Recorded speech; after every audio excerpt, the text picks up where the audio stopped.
confírmenme si pueden observar mi pantalla. Ya comencé a compartir.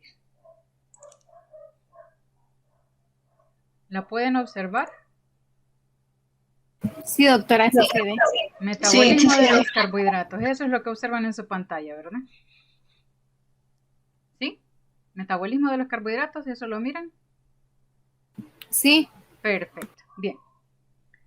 Pues mencionábamos entonces que los carbohidratos eran la principal fuente de energía para el ser humano. Y mencionábamos también que esta era la razón por la cual los carbohidratos en cualquiera de sus formas se encontraban en la base de la pirámide alimenticia, sobre todo aquellos de tipo almidón, que eran los que estábamos viendo en la parte de abajo. Ya los de arriba pues contienen más cantidad de fibra o de azúcar en forma de fructosa. Sin embargo, la base de la pirámide corresponden a los almidones. En última instancia, pues esto en el organismo, el almidón, cuando está en el intestino, las enzimas pancreáticas lo empiezan a degradar y lo dejan simplemente en forma de glucosa. Así que todo esto pasa a la circulación en forma de glucosa, todos los almidones. Bien, entonces, ¿qué es lo que hace nuestro organismo con esa glucosa que consumimos? Bueno, antes que todo les voy a mencionar que el metabolismo de los carbohidratos es bastante extenso, pero lo vamos a tratar de dividir de forma que hoy miremos solamente el proceso de la glucólisis. A partir de mañana veríamos otras rutas, el miércoles veríamos el metabolismo aerobio, el ciclo de Krebs, y el jueves vamos a ver un tema de interés, va a ser un poquito corta la clase, y el viernes veríamos el proceso de la fosforilación oxidativa, que sería ya como el culmen de todo el metabolismo de los carbohidratos. Bien, ¿qué hace entonces nuestro organismo con la glucosa que consumimos? Pues primero tenemos que evaluar cuál es la necesidad energética de nuestro cuerpo. Si yo consumo glucosa, pero en este momento es probable que necesite energía o que no necesite energía. Entonces eso va a depender, de esto va a depender qué ruta va a seguir nuestro metabolismo con la glucosa. Bien, en el caso de que consumamos glucosa, pero no necesitamos energía, lo que va a hacer nuestro cuerpo es almacenarla. Y este proceso de almacenamiento se llama glucogénesis, porque vamos a transformar esta glucosa en glucógeno. Y esto se almacena a nivel hepático o en el músculo. ¿Va quedando claro por el momento o va quedando alguna dudita? Cualquier cosa que yo diga y que a ustedes quizás no les quede muy claro, siéntanse con la libertad de preguntarlo, ¿verdad? Porque es preferible que quede el tema bien clarito.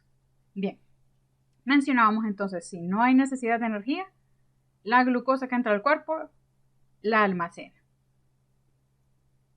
Y mencionábamos que la almacenaba en el hígado o en el músculo, en forma de glucógeno. Bien, ¿qué pasa entonces si necesitamos energía? Entonces ahí tenemos que ver si tenemos suficiente glucosa disponible. Y aquí pueden ocurrir dos cosas, que tengamos suficiente o que no tengamos suficiente. Bien, en el caso de que tengamos suficiente glucosa disponible, pues la glucosa se rompe para liberar energía. En el caso de que no haya glucosa disponible, el cuerpo intenta ver si hay o no hay en lo que teníamos guardado en el almacén, que era el hígado y el músculo. En el caso de que exista glucógeno almacenado en el músculo, pues entonces se rompe este glucógeno para formar glucosa y que de esta forma se libere la energía. La otra posibilidad es que no haya una reserva de glucógeno. En ese caso, el organismo tiene que fabricar glucosa a partir de otras sustancias. Este proceso se llama gluconeogénesis. Vean aquí la palabra neo, que significa nuevo, es decir, formar glucosa nueva a partir de otro tipo de sustancias. Y las sustancias que puede utilizar el cuerpo para convertirlas en glucosa son algunos aminoácidos y el metabolismo de los ácidos grasos. Entonces ya vemos que en última instancia podemos utilizar como fuente de energía la glucosa, o sea, los carbohidratos, los aminoácidos o los ácidos grasos. Es decir, podemos obtener energía de absolutamente todo lo que consumimos. ¿Sí? Van quedando claros los conceptos. Aquí entonces encontramos 4 conceptos diferentes. Glucogénesis, que sería la formación de glucógeno.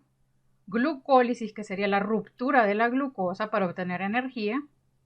Glucogenólisis, que sería la ruptura del glucógeno que está almacenado para liberar glucosa y que a partir de esta pues obtengamos energía. Y el otro concepto, gluconeogénesis, que sería formación de glucosa a partir de moléculas que no son glucosa, por ejemplo, aminoácidos o ácidos grasos. ¿Quedan claros? Son 4 conceptos diferentes, pero si se fijan, los 4 están relacionados, ¿sí? ¿Va quedando claro? ¿O quedó alguna dudita?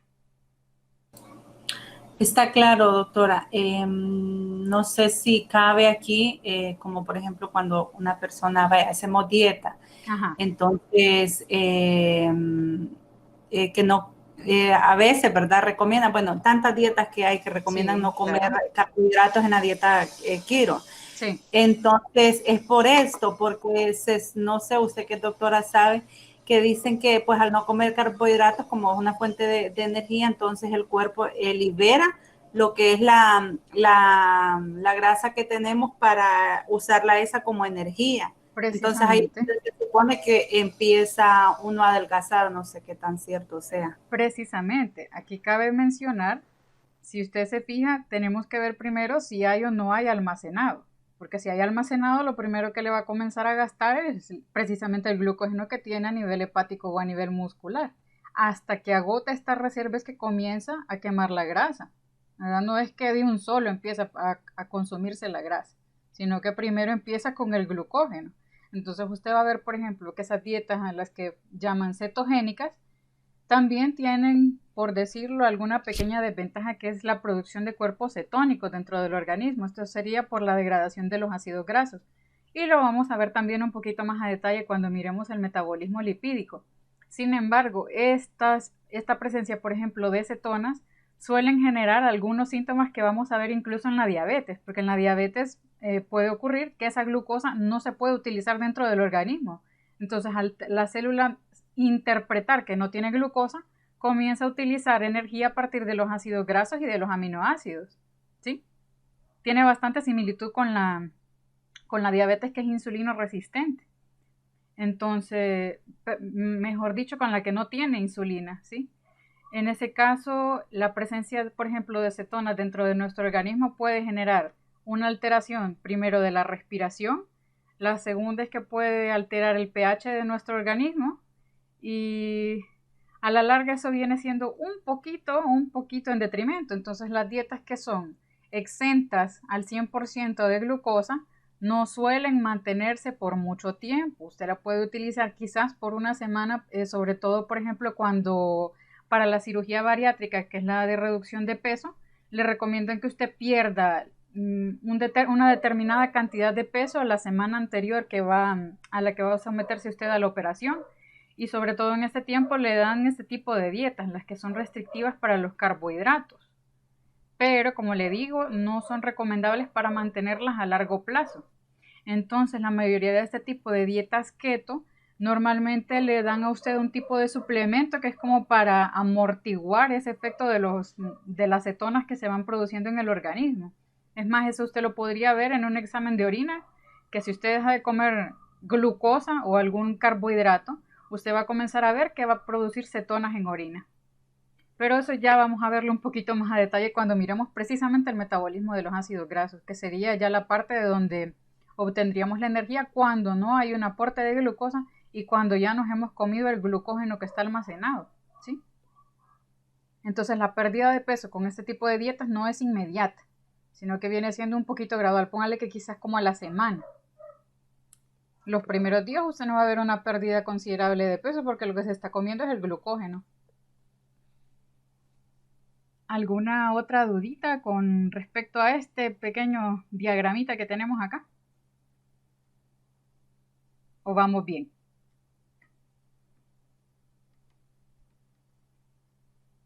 Bueno, proseguimos entonces. Mencionábamos entonces que habían 4 procesos diferentes: glucólisis, glucogénesis, glucogenólisis y gluconeogénesis. Se fijan, son bastante parecidos en palabras. Sin embargo, cada uno puede hacer referencia a un proceso ya sea anabólico, que sería creación de una sustancia, o catabolismo, que sería la degradación. Por ejemplo, aquí estábamos mencionando que la gluconeogénesis era formación de azúcar a partir de otras sustancias. Entonces estaríamos diciendo que este sería un proceso de producción o de creación de sustancias. Entonces esta sería anabolismo. En este caso, al hablar de la glucogenólisis, o sea, romper el glucógeno, estábamos hablando de degradación. Entonces sería catabolismo. Glucogénesis, aquí sería formación de glucógeno. Entonces estamos hablando de un proceso anabólico, crear una sustancia. Pero vamos a un concepto un poquito más interesante: glucólisis. La glucólisis, como su nombre podría indicarlo, lisis, que significa ruptura, podríamos interpretarlo que este es un proceso simplemente catabólico. Sin embargo, y en la práctica vamos a ver que a partir del proceso de glucólisis podemos obtener otros intermediarios que pueden utilizarse posteriormente para la formación de otro tipo de moléculas. Entonces, cabe diferenciar que la glucólisis se trata de un proceso tanto anabólico como catabólico. ¿Sí? Este ya dijimos, se trata de un proceso génesis anabólico, lisis catabólico, génesis anabólico. Pero glucólisis, a pesar de que su nombre indique que fuese catabólico, tiene un componente para los dos sistemas. Simplemente hacer esa diferenciación. Ya vamos a ver un poquito más adelante, ¿verdad?, cómo es que ocurre un anabolismo a partir de esto. No es para confundirse, simplemente para mencionarles que tiene esa particularidad. Bien. Aquí tenemos a 3 individuos: Julius von Meyer, William Rankine y Rudolf Clausius. Bien, resulta que estos 3 individuos fueron los que propusieron o los que terminaron formulando la ley de la termodinámica. Esta menciona que la energía no se crea ni se destruye, sino que permanece constante. Ya hemos escuchado esta máxima. Y esta se las repito porque es algo que tenemos que considerar cuando hablamos del metabolismo. Todo lo que entra va a ser exactamente lo mismo que sale, simplemente que va a cambiar de forma. ¿Sí? Bien. El primer paso era la absorción precisamente de los carbohidratos. Estos carbohidratos se van a absorber a nivel del sistema digestivo en el intestino, sobre todo en el intestino delgado, al menos los carbohidratos que son simples, o sea, la glucosa y la fructosa, y el resto se van absorbiendo a lo largo del intestino. Bien, el intestino grueso no sirve para absorción, ojo, simplemente el intestino delgado. Bien, todo esto pasa a la sangre, y de la sangre pues va pasando a cada una de las células que lo necesitan. Todo este proceso glucolítico también se denomina como ruta de Embden-Meyerhof-Parnas, simplemente para que cuando lean este nombre que les suene a que es glucólisis. No es que son dos cosas diferentes, son la misma cosa, pero normalmente la suelen llamar por el nombre de los científicos que determinaron cuál era el proceso. Bien, una vez que la glucosa pasaba a la circulación, pues ahí podíamos ver el diagramita inicial donde si había necesidad o no de glucosa, ¿sí? Pero en el caso de que la célula necesite la energía, pues va a tener que ingresar adentro de la célula. Y aquí es cuando viene algo bastante importante. Aquí si nos fijamos, la glucosa está en el exterior de la célula. Veamos que esta parte es el interior de la célula y esta parte sería la externa. Bien, en la célula existen algunas moléculas proteicas que sirven para transportar esta glucosa. La glucosa no penetra la membrana lipídica, sino que utiliza proteínas para entrar a la célula.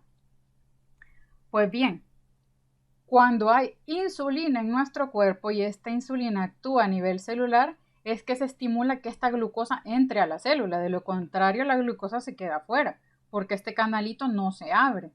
Hasta que viene la insulina, este canalito se abre, entonces la glucosa ahí sí entra a la célula. Aún si haya más cantidad de glucosa afuera que adentro, La glucosa no entra a menos que exista insulina. Este es un aspecto bastante importante, que la glucosa debe poder ingresar a la célula para que adentro de la célula se rompa la glucosa y poder obtener energía. Bien, pueden ocurrir varias cosas. Resulta que la glucosa también tiene un canal que tiene como transportadores al sodio y al potasio. Normalmente el sodio que está presente adentro o afuera del citoplasma, o sea, ya sea en el exterior o en el interior, generalmente va a utilizar una bomba que los va a intercambiar al potasio y al sodio para hacer que entre la glucosa. Así como lo vamos a ver acá. Entra el potasio a la célula, se excreta sodio y de esta forma este sodio que quedó afuera, para volver a ingresar a la célula, entra y trae consigo a la glucosa. Entonces, si se fijan, uno de los efectos de que la glucosa entre a la célula es la salida de un ion de potasio. Entonces, van a ver, por ejemplo, cuando a una persona se le colocan grandes cantidades de insulina, suele tener un problema, que es que el potasio en sangre se le eleva, precisamente porque ha salido todo el potasio que tiene adentro de la célula. Entonces, algunas cositas importantes, ¿verdad?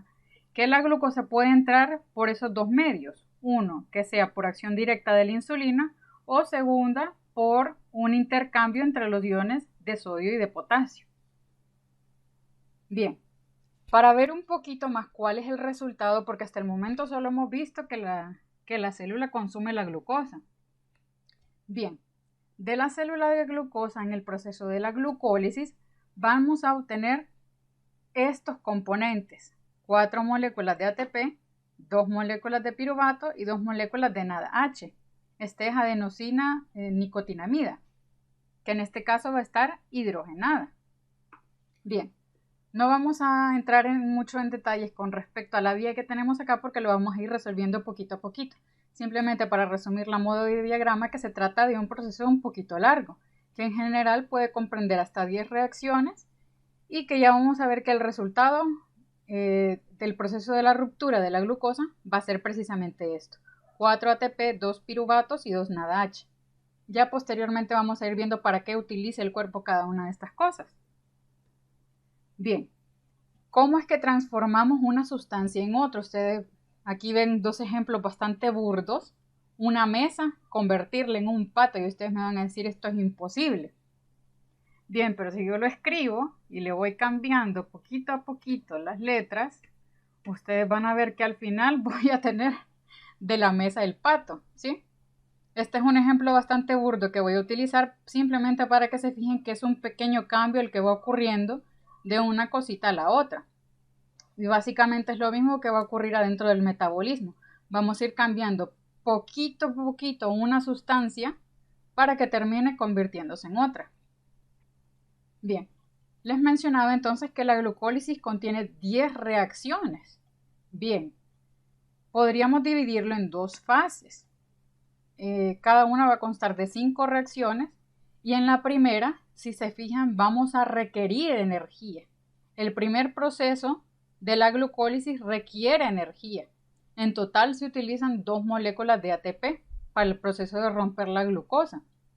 Entonces inicialmente se invierte energía, pero en la segunda fase, que también tiene 5 reacciones, ahí se generan en total 4 moléculas de ATP. Entonces, si a esas 4 que tenemos en total le restamos las 2 que invertimos al inicio, tenemos como ganancia total simplemente 2 moléculas de ATP. Y ustedes me van a decir que esto es demasiado poquito para decir que la glucosa sea la principal fuente de energía para el ser humano.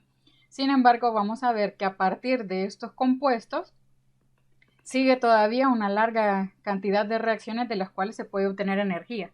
Pero por el momento nos vamos a quedar con que en el proceso de ruptura de la glucosa, hasta llegar al piruvato, se van a obtener en total 4 moléculas de ATP, pero como utilizamos 2 anteriormente, la ganancia neta o total, la ganancia, ojo, ganancia, van a ser solamente 2 moléculas de ATP, si consideramos que ya gastamos 2 anteriormente.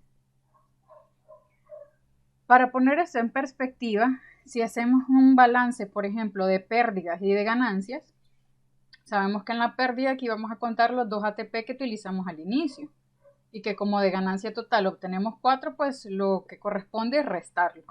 A la ganancia le restamos la pérdida y lo que nos queda de total o de ganancia neta, van a ser solamente 2 ATP. Bien, les mencionaba entonces que la glucólisis podíamos dividirlo en 2 fases. La primera fase, aquí tenemos nuestra molécula y estamos viendo que aquí vamos a invertir energía. Bien, ese sería el primer punto, que la primera fase requiere que ocupemos energía. Bien, esta glucosa va a tener un pequeño cambio. Ese cambio es que a esta molécula se le va a agregar un grupo fosfato. Esto no sé si recuerdan que la semana pasada mencionábamos que la glucosa por sí misma era capaz de volver a salir de la célula. Sin embargo, al estar unida a un grupo fosfato, ya esta glucosa no puede salir de la célula. Entonces esta sería como, por decirlo así, la importancia de que se fosforile. De esta manera esa glucosa la célula no la pierde. Obviamente este ATP se va a transformar en adenosina difosfato porque uno de estos fosfatos, recordemos que tiene 3 fosfatos, entonces de estos 2 van a quedar unidas a la adenosina y el otro va a quedar unido a la glucosa. Y obviamente en este proceso, pues si se fijan acá hay ciertos hidrógenos, que estos hidrógenos van a terminar libres. El otro,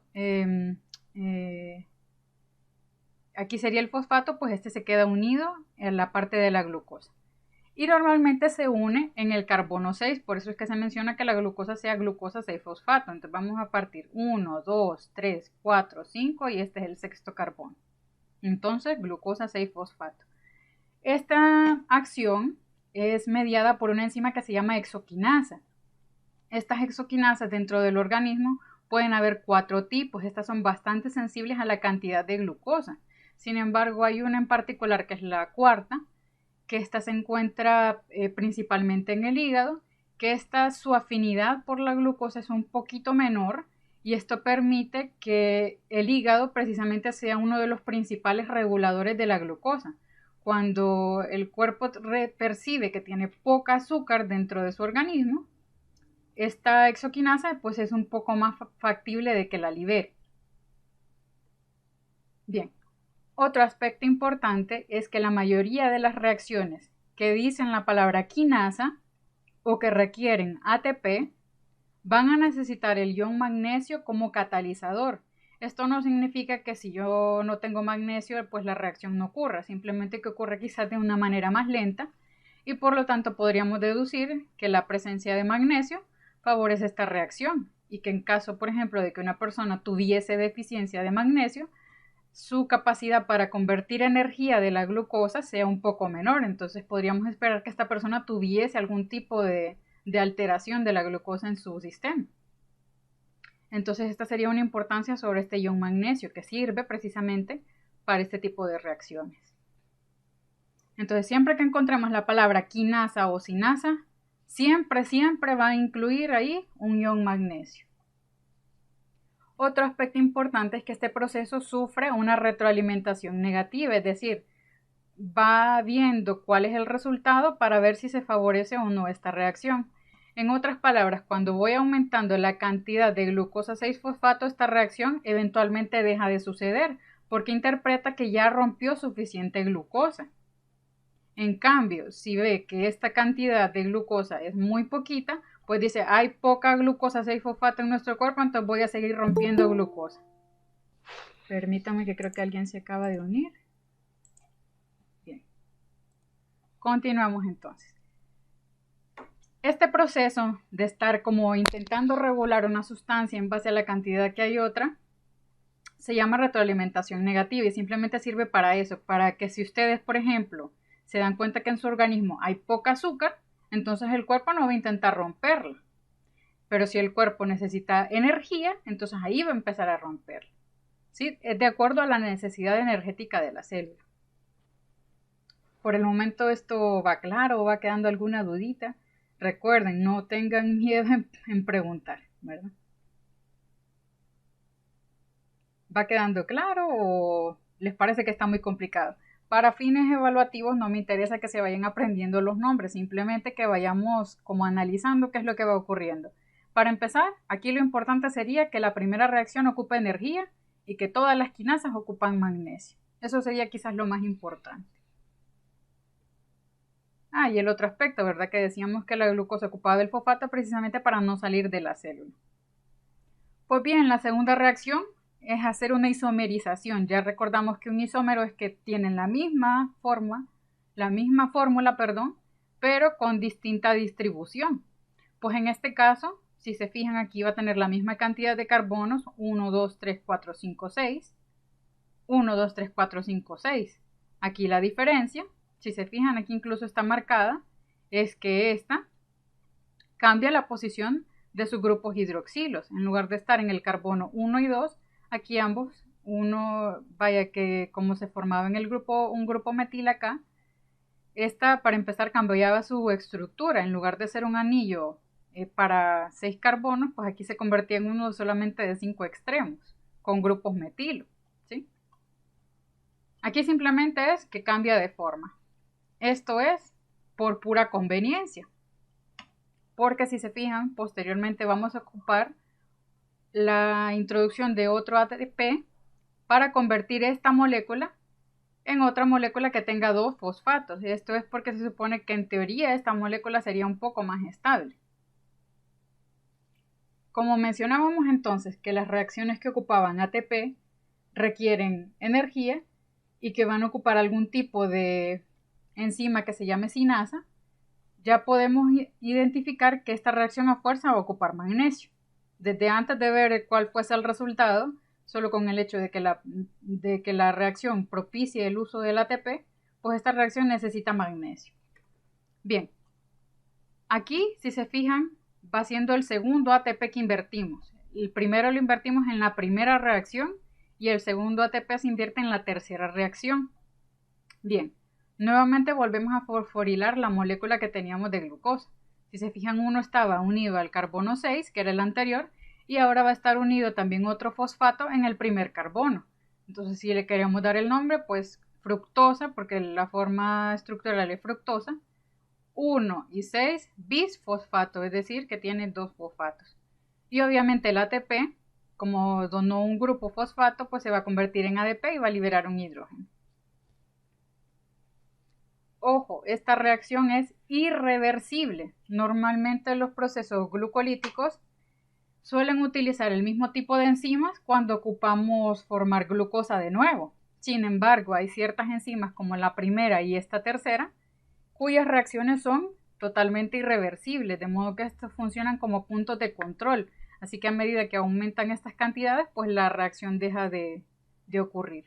Bien. Esto es importante porque cuando hablemos ya de los procesos que generan azúcar, van a tener que utilizar otro tipo de enzima, ya no van a poder utilizar esta porque simplemente esta no tiene forma de revertir. En cambio, la anterior de la isomerización que habíamos visto anteriormente, estas sí pueden ocurrir, si se fijan acá, bilateralmente. En cualquier momento esta fructosa 6-fosfato puede pasar a volver a ser glucosa.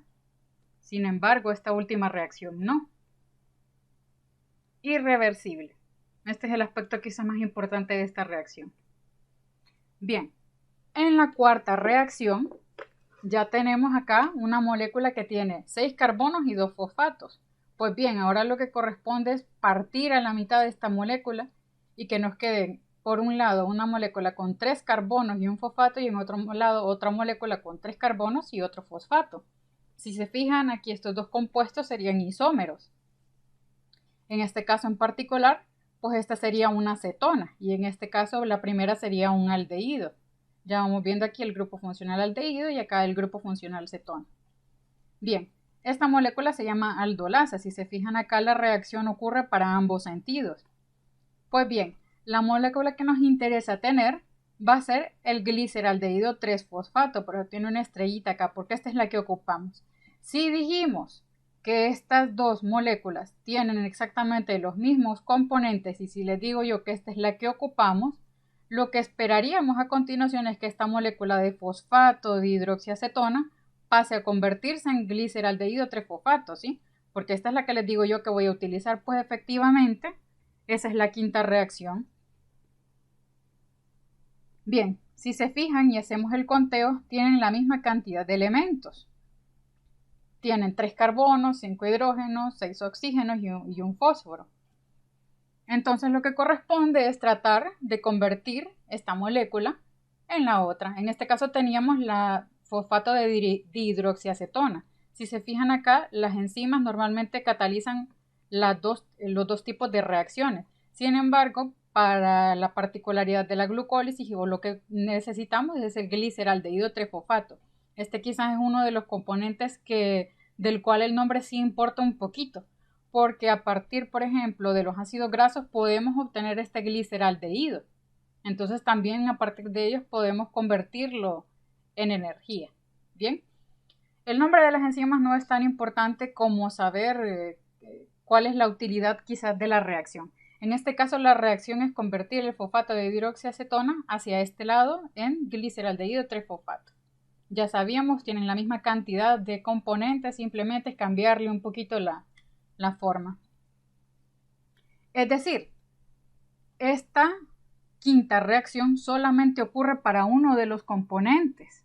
Si se fijan, este gliceraldehído trifosfato yo no tengo necesidad de hacerle ninguna otra modificación, ¿sí? Simplemente a la fosfato de hidroxiacetona. Entonces el objetivo al final de la glucólisis es obtener 2 compuestos de gliceraldehído trifosfato. Al final nos vamos a quedar con eso, porque este otro compuesto de fosfato de hidroxiacetona lo vamos a convertir en otro gliceraldehído trifosfato. Entonces podríamos decir que la primera fase de la glucólisis consiste en la conversión de esa glucosa en 2 moléculas de gliceraldehído trifosfato. Bien, a partir de la segunda fase, todas estas reacciones van a ocurrir 2 veces, porque a partir de esto vamos a ver que todas las reacciones ocurren en un gliceraldehído trifosfato, que fue la molécula de la que partimos la glucosa, ¿cierto?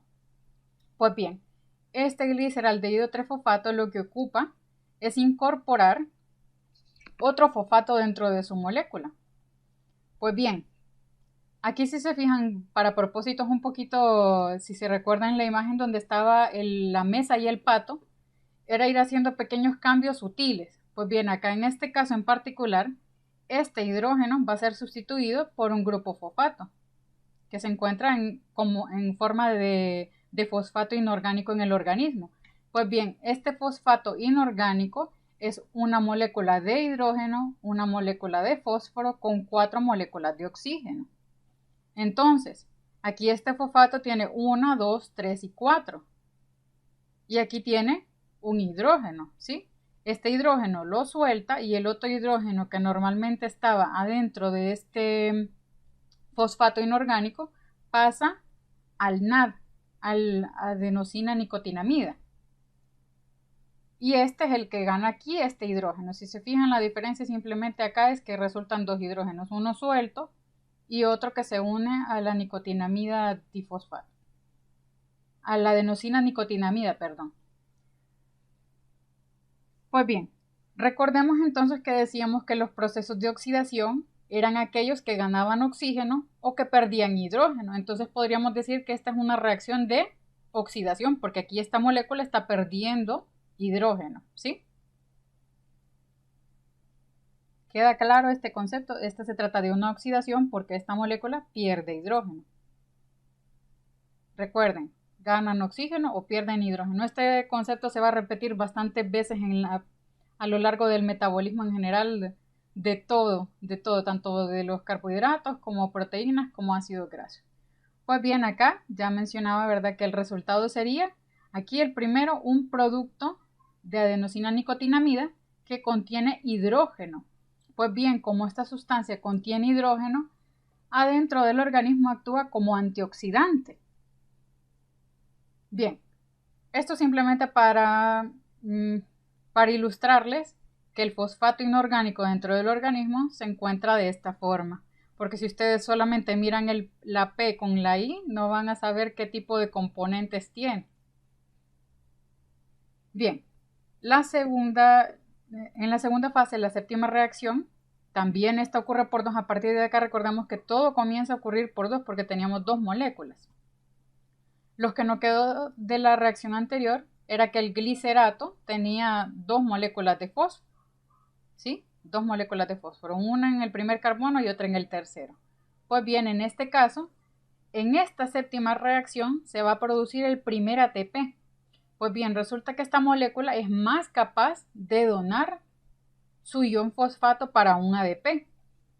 Entonces, aquí está el nombre particular de la enzima, se llama fosfoglicerato sinasa. Aquí desde este momento ya podemos adivinar que esta reacción, al tener una sinasa o al incluir un ADP o un ATP, esta reacción a fuerza ocupa magnesio, para empezar. Entonces aquí se lo dibujamos, el magnesio. Aunque no aparezca en el libro, tenemos que saber que desde el momento en el que ocupan un ADP o que tienen un fósforo, estas reacciones ocupan magnesio. Bien. El otro aspecto importante es que este fósforo, el de que está unido en el primer carbono, va a ser el que se va a donar hacia el ADP. Pues bien, acá al final se va a conformar una molécula de adenosina trifosfato, que es la que utilizamos como moneda energética dentro del organismo. Entonces este es el primer ATP que se genera. Bien, la octava reacción, aquí si se van fijando, pues vamos a tratar de colocarla en perspectiva. Esta molécula que teníamos que ya había cedido su fosfato que estaba en el primer carbono, pues ahorita ¿qué va a ocurrir con esta sustancia? Aquí se va a convertir en otra. Si se fijan, va a liberar bien, para que observemos cuál es el cambio al final, aquí se los marqué en cada una de las moléculas. Si se fijan en esta, lo tiene su fósforo en el tercer carbono. Pues bien, lo que va a ocurrir en esta reacción es que lo va a isomerizar. Va a cambiar de posición este fosfato que estaba en el 1, 2, 3 y va a pasarlo al lugar número 2. Y el hidroxilo que estaba en el carbono 2, pues lo va a pasar al grupo número 3. El resultado de esta operación es la liberación de un fosfato inorgánico, porque acá lo que hace nuestra molécula no es simplemente cambiar uno por el otro, sino que momentáneamente se le adhiere un fósforo inorgánico en la segunda posición y el que libera es el fosfato que está en la tercera. Esto simplemente para darles como resultado un cambio de la forma, pero si se fijan, el resultado en general es simplemente el cambio de la estructura, ¿sí? No me interesa tanto que sepan que existe un intermediario, simplemente que el resultado final pues contiene los mismos elementos, salvo que en otra posición. Y esto que les menciono acá arriba, lo del fósforo inorgánico, es como para que ustedes lo vayan dividiendo y que sepan que el resultante pues es una molécula de agua que es precisamente esta que tenemos acá y es la que utilizamos para soltar de nuevo el fosfato inorgánico que estaba en la posición 3. De modo que el resultado al final siempre va a ser el otro fosfato inorgánico que teníamos al inicio, salvo que el que libera pues es el de otra posición. El resultado en total es una molécula que contiene la misma cantidad de carbonos, la misma cantidad de fosfatos, la única diferencia es que los tiene en otra posición. La novena reacción, esta molécula en particular, se llama enolasa. Aquí, si se fijan, el resultado va a ser la producción de una molécula de agua y una molécula de fosfoenolpiruvato. Aquí, para que ustedes lo vayan viendo, el cambio sería que este hidrógeno y este hidroxilo se eliminen de esta molécula para formar una molécula de agua. Bien, la molécula restante, pues acá en este tercer carbono se forma un doble enlace, que es el que les estoy marcando acá. Y la última reacción es que este fosfoenolpiruvato libere su fosfato.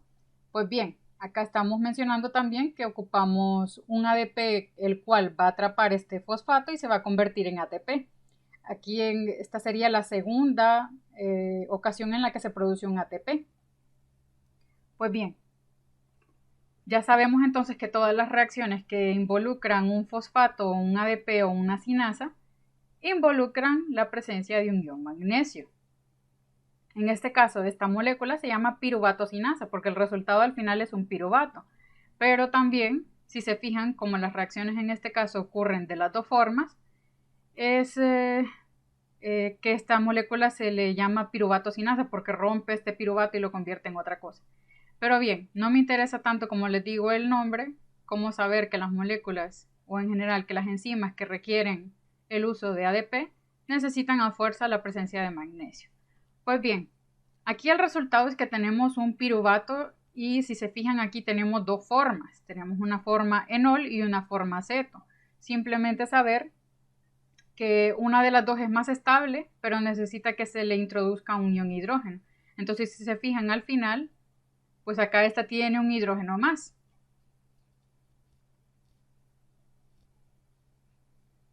Lo importante de esta última reacción es que aquí es donde se genera el segundo ATP. Si se fijan, al final, como todas estas reacciones ocurren dos veces, si con una sola molécula de gliceraldehído 3-fosfato obtenemos 2 ADP, como estas reacciones ocurrieron dos veces, al final de la glucólisis es que obtuvimos 4 ATP. ¿Sí?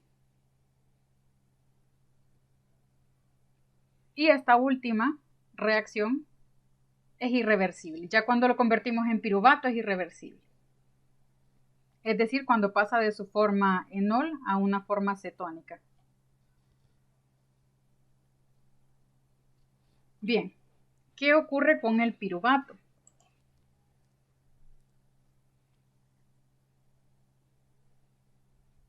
Aquí tenemos un pequeño mapita mental, no sé si lo pueden observar.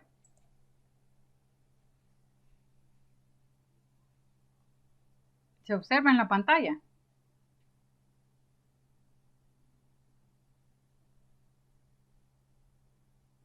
¿Observan un mapa mental que dice piruvato? Sí, sí, doctor. Muy bien.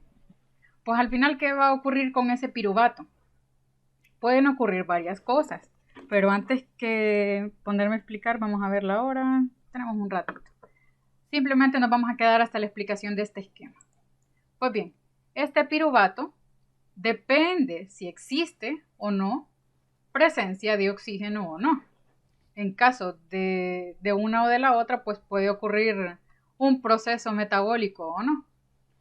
Bien, vamos a ir viéndolo un poquito más a detalle, pero sepan que normalmente en nuestro organismo, que somos organismos que funcionamos con oxígeno, pues vamos a ver que normalmente esta línea comienza a inclinarse hacia este lado. Sin embargo, en ausencia de oxígeno ocurren otro tipo de moléculas, vaya, que en nuestro organismo, sobre todo cuando hacemos ejercicio y fatigamos al músculo, ese músculo se come todo el oxígeno que tenía y ahí es cuando comienzan a ocurrir estas rutas.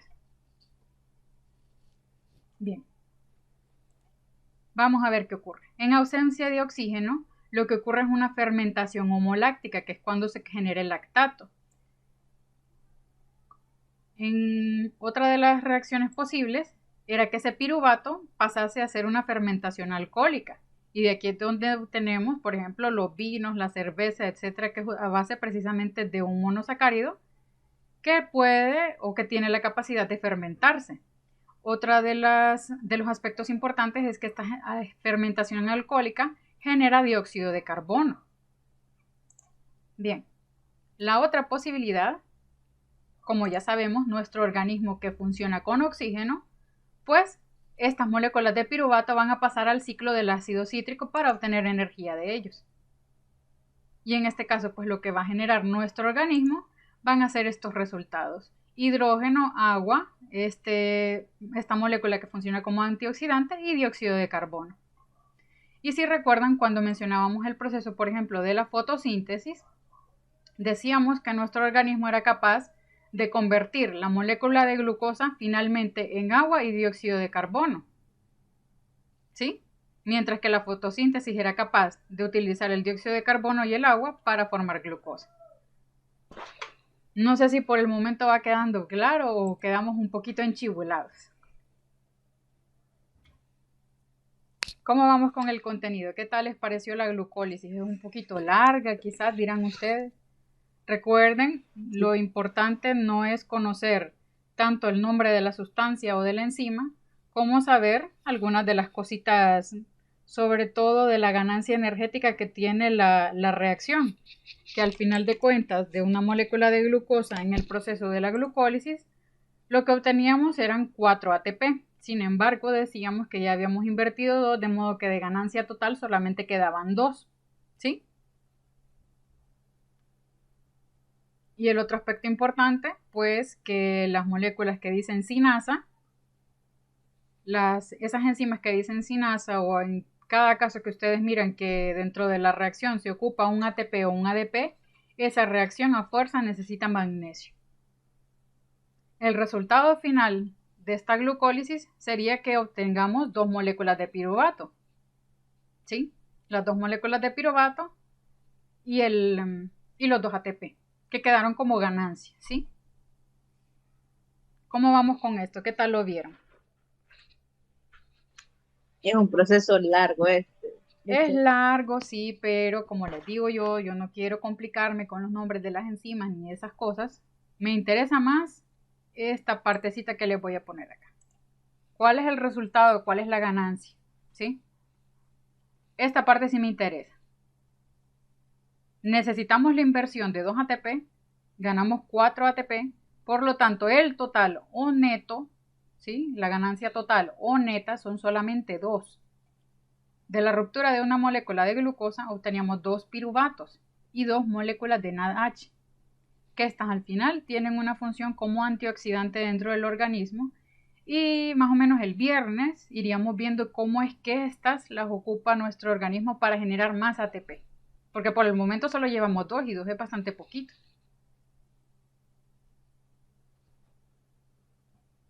¿Cómo vamos con las reacciones? Si se fijan, vaya, si ustedes lo van viendo una por una, ir viendo dónde va cambiando cada molécula, puede ser quizás un poco trabajoso, un poco tedioso. Sin embargo, la utilidad en última instancia de todas estas reacciones es precisamente esto: generar a partir de la ruptura de una glucosa esto: 4 ATP, 2 piruvatos y 2 NADH. Pero recordemos que como utilizamos 2 anteriormente, la ganancia total o neta solamente van a ser 2 ATP.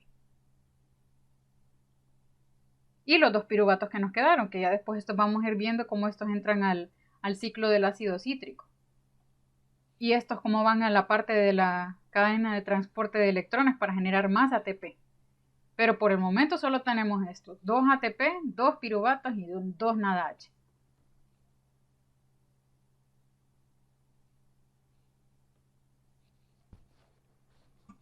Veo que están bien calladitos.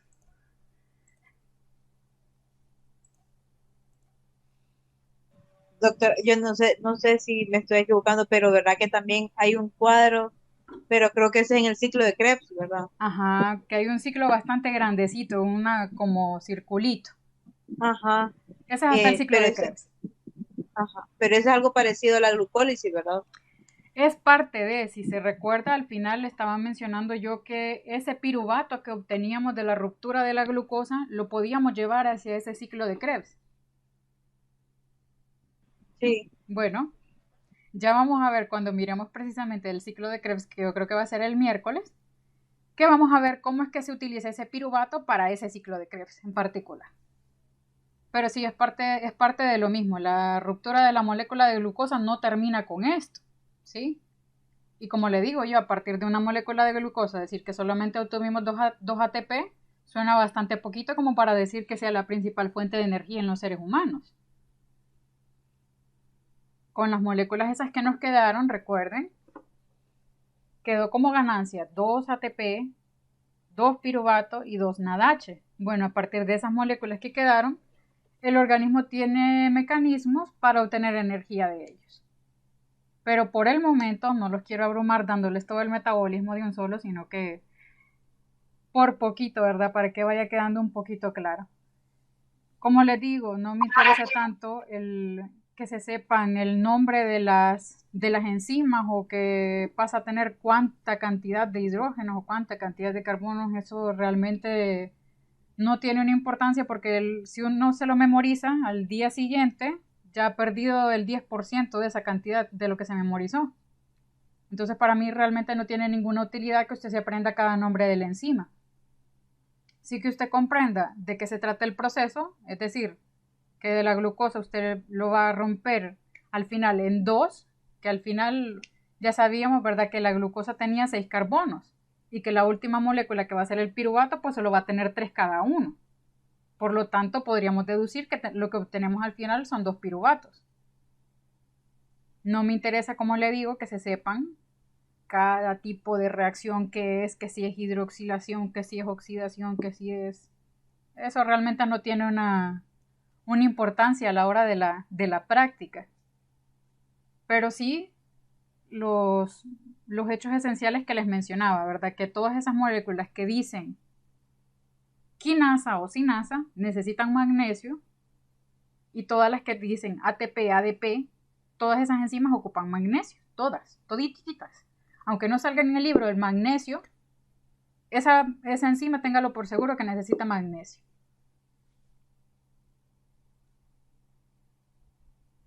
¿Cómo vamos con el contenido? ¿Qué tal lo vieron? Que los escucho bien calladitos hoy.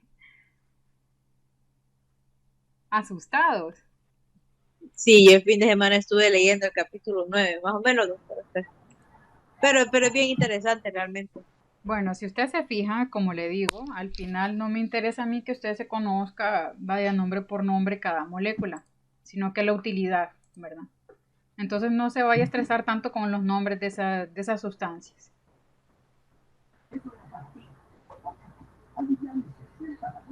Bueno, Dígame, ¿tiene alguna pregunta, no, alguna dudita? que hasta ahorita termino de configurar este micrófono. Yo, ¿verdad? Dígame. Eso, Leo, es bastante extenso, nada. Sí, pero como le digo, no se abrumen por la cantidad de contenido. Vámonos a los hechos prácticos, a lo conciso, a lo preciso y a lo útil, ¿sí? Mi deber al ver la clase es explicárselo para que usted cuando lo mire en el libro, que usted comprenda qué es exactamente lo que está ocurriendo. Porque si usted se va al libro, usted va a encontrar un montón de cositas que van a tender más a confundirlo. Por ejemplo, cuando empiezan a hablar sobre si una reacción es posible o si genera energía, si no genera energía. Y al final de cuentas en la célula lo que ocurre es otra cosa. Entonces realmente no tiene una utilidad que ustedes se pongan a memorizar, vaya, las ganancias en joules, por ejemplo, de una reacción. Eso no tiene ninguna utilidad.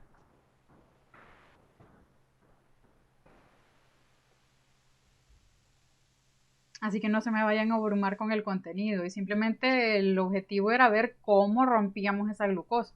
Y por el momento solamente tenemos 2 ATP, ¿verdad? Ya mañana vamos a ver qué ocurre con el resto.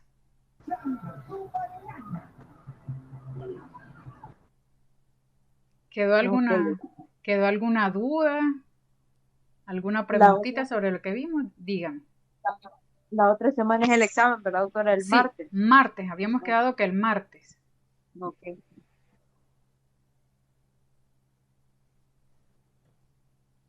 La última tareita que nos queda estaría para el jueves, pero hasta que veamos el contenido va a ser la tarea. Por el momento ahorita no se estresan. Recuerden que para hoy quedaba la presentación del laboratorio que habíamos hecho el viernes. Por si no lo han subido, ¿verdad? Y pues por hoy eso sería todo. Ya mañana veríamos lo que restan con las demás reacciones. Pero hoy ya nos echamos toda la glucólisis, ¿sí? Ya vimos todo eso.